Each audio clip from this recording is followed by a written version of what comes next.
जय हिंद। आज मैं आप लोगों के सामने किसी राजनीतिक मुद्दे को लेकर नहीं आई हूँ।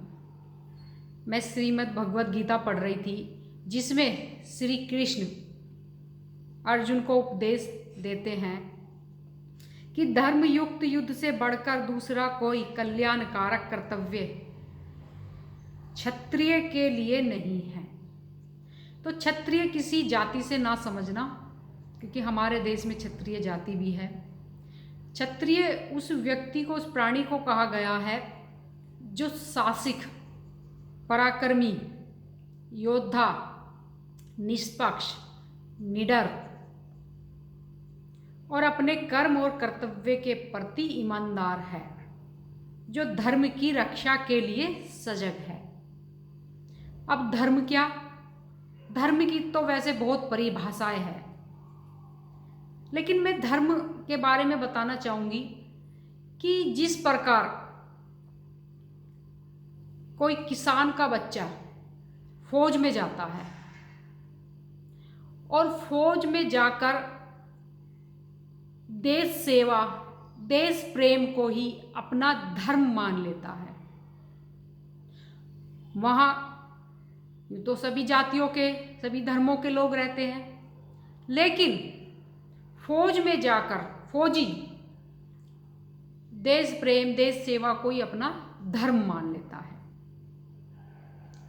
आपने देखा होगा कि एक किसान का बच्चा वहाँ पर जाके फौज में कोई विशेष सैलरी नहीं प्राप्त करता, वो तो एक बार की फसल से ही उससे कई गुना प्राप्त कर सकता है। लेकिन क्योंकि उसके अंदर अपने देश के प्रति, अपने धर्म के प्रति, जो उसने देश प्रेम को अपना धर्म बनाया, उसके प्रति एक जोत उसके अंदर होती है, एक ऐसी ऊर्जा, एक ऐसी मतलब एक ऐसी इच्छा शक्ति उसके अंदर होती है जिसको लेकर वो फौज में जाता है और ऐसी ऐसी जगह ड्यूटी करता है जहाँ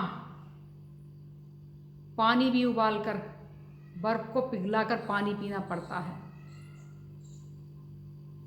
ऐसी जगह भी ड्यूटी करता है। क्यों? क्योंकि देश प्रेम उसका धर्म है, देश सेवा उसका धर्म है, इसलिए वो सहन कर रहा है। तो ऐसे ही जब भी इस देश में अधर्म फैला है, अब अधर्म तो कई प्रकार का हो सकता है, लेकिन मैं यहाँ अधर्म की जो बात कर रही हूँ वो राजनीतिक अधर्म की बात कर रही हूँ, वो सामाजिक अधर्म की बात कर रही हूँ। जब कोई ऐसे अधर्मी व्यक्ति, मतलब जो जनता को सही लाइन न देकर उनकी दिशा हीन उन्हें कर दे, समानता, इक्वलिटी की बात ना करके विशेष किसी समुदाय की बात करे, विशेष किसी वर्ग की बात करे, तो वो भी देश में अधर्म ही होता है। देश प्रेम के प्रति, राष्ट्रभक्ति के प्रति अपना उपदेश न देकर बदले की भावना को पैदा करना। और आपने देखा होगा कि बदले से कभी भी सुधार नहीं हुआ है। हाँ, बदलाव से जरूर सुधार हुआ है। तो मैं तो ये सोचती हूँ, बदले की भावना ना रखकर बदलाव की भावना रखो। बदला लेना है तो फिर फौज में जाओ, आर्मी में जाओ, पाकिस्तान बॉर्डर पर लड़ो, चीन बॉर्डर पर लड़ो, बांग्लादेश नेपाल बॉर्डर पर खड़े हो, क्योंकि वहां बदला लेने का मौका मिलेगा। या पाकिस्तान का जो अधिग्रस्त कश्मीर है, वहां पे जाओ, वहाँ लड़ो जाकर। लेकिन बदले की भावना अगर अपने देश के ही नागरिकों के प्रति रखते हो और एक ऐसी ऐसी लॉबी तैयार कर रहे हो बदले के लिए, तो वो अधर्म है, उसको अधर्मी ही कहा जाएगा।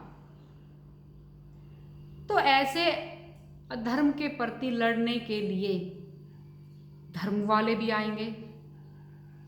अब जैसी लड़ाई होगी, अगर राजनीतिक लड़ाई है तो राजनीति में धर्म वाले लोग भी आएंगे। अगर आध्यात्मिक अधर्म है तो आध्यात्मिक लोग आएंगे उस अधर्म को काटने। तो मैं एक बात और आपको बताऊं, इस बात को काट कर, कुछ लोग तो मुझे ये सलाह दे रहे हैं कि बहन जी आप आध्यात्म के रास्ते पर चलो, आप समझाओ, इस तबके को समझाओ। एक जो देश में देश में जो दो धाराएं बह रही है, दो धाराएं, ये दो नहीं है, ये एक ही धारा है। लेकिन बहुत से ऐसे लोग हैं जो इनको एक नहीं होने देना चाह रहे। उनके एजेंडे ही ऐसे हैं, उनकी सोच ही ऐसी है, वो एक होने ही नहीं देना चाहते इनको। तो कुछ लोग तो ऐसे कहते हैं बहन जी आध्यात्मिक रास्ते पर आओ। लेकिन मैं सोचती हूँ कि आध्यात्म भी जरूरी है और राजनीति भी जरूरी है। बिना राजनीति के अध्यात्म कुछ नहीं कर सकता और बिना अध्यात्म के राजनीति कुछ नहीं कर सकती। उदाहरण मैं एक छोटा सा दूंगी। जैसे हमारे देश में रेप केस बहुत ज़्यादा हो रहे हैं, लिमिट से ज़्यादा हो रहे हैं। अब हम कितना भी कड़ा कानून क्यों ना बना दे,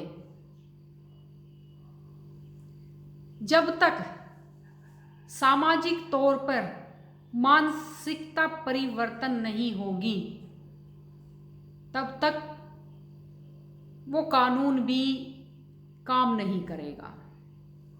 और अगर हम ऐसा कानून बनाते हैं इस देश में कि बीच चौराहे में खड़ा होकर रेपिस्ट को फांसी दो, तो सबसे पहले इस कानून में जो निर्दोष है वो सबसे पहले इस कानून की चपेट में आएंगे। और एक टाइम लग जाएगा इस कानून को लागू होने में, एक खौफ पैदा होने में।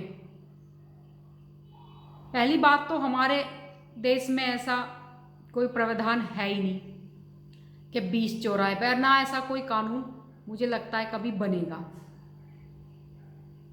कि 20 चौराहे पे फांसी दो रेपिस्टों को। और अगर हो भी गया तो सबसे पहले ईमानदार लोग ही इसकी चपेट में आएंगे। तो मैं धर्म और अधर्म की बात कर रही थी आप लोगों से।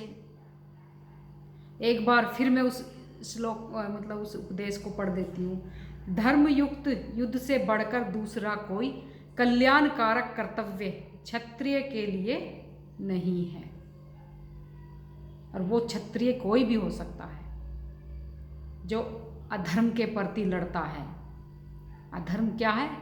असत्यता, जिसमें सच्चाई ना हो, वो भी अधर्म ही है। किसी पर जुल्म अत्याचार करना वो भी अधर्म ही है। अपने ही हक की बात करना और सामने वाले को हक से वंचित रखना, वो भी अधर्म ही है। जैसे धर्म की बहुत परिभाषाएं हैं, वैसे ही अधर्म भी बहुत प्रकार का है। तो मैं आज ऐसे ही आपके सामने आ गई और आपको बस थोड़ा सा मेरे मन में कुछ विचार आ रहे थे। मैं सोच रही थी कि आप लोगों के सामने ये बात रखूं। अगर मेरे मन में, शायद बहुत लोगों को ये बात मेरी समझ में आएगी, लेकिन ये बात उनके लिए नहीं है जिनके दिमाग में कचरा भर रहा है।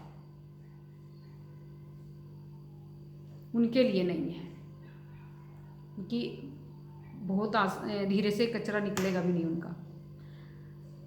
तो इसी के साथ मैं अपनी बात समाप्त करती हूँ। जय हिंद, जय भारत, धन्यवाद।